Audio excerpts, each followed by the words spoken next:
বিয়েতে 51টা শাড়ি পেয়েছিল মেয়েটা। অষ্টমঙ্গলায় ফিরে এসে আরো 6টা। এত শাড়ি একসঙ্গে সে জীবনে দেখেনি। আলমারির প্রথম থাকে রাখলো সব নীল শাড়িদের। হালকা নীল একটাকে জড়িয়ে ধরে বলল, তুই আমার আকাশ।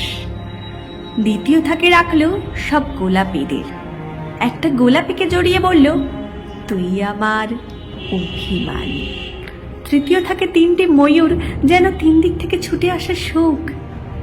তেজপাতা রং যে শাড়িটার, তার নাম দিল বিষাদ।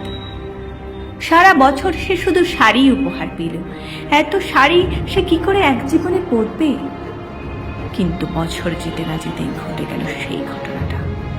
সন্ধ্যের মুখে মেয়েটি বেরিয়েছিল স্বামীর সাথে চাইনিজ খেতে। কাপড়ে মুখ বাঁধা 3জন ছেলে এসে দাঁড়ালো। স্বামীর তলপেটে ঢুকে গেল 12 ইঞ্চি। ওপর থেকে নিচে, নিচে নেমে ডান দিকে, যাকে বলে এল।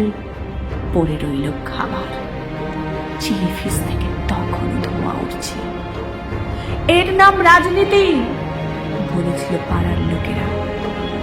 বিয়েতে 51টা শাড়ি পেয়েছিল মেয়েটা। অষ্টমঙ্গলায় ফিরে এসে আরো 6টা।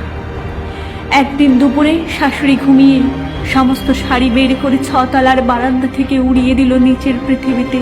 শাশুড়ি পরিয়ে দিয়েছেন তাকে সাদা থান। 19 বছরের একটা মেয়ে, সে একা। কিন্তু সেই থানও এক ঝটকায় খুলে নিল 3জন।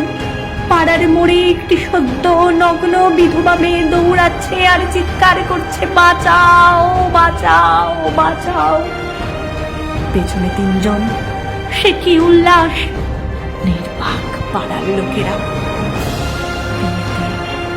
51টা শাড়ি পেয়েছিল মেয়েটা।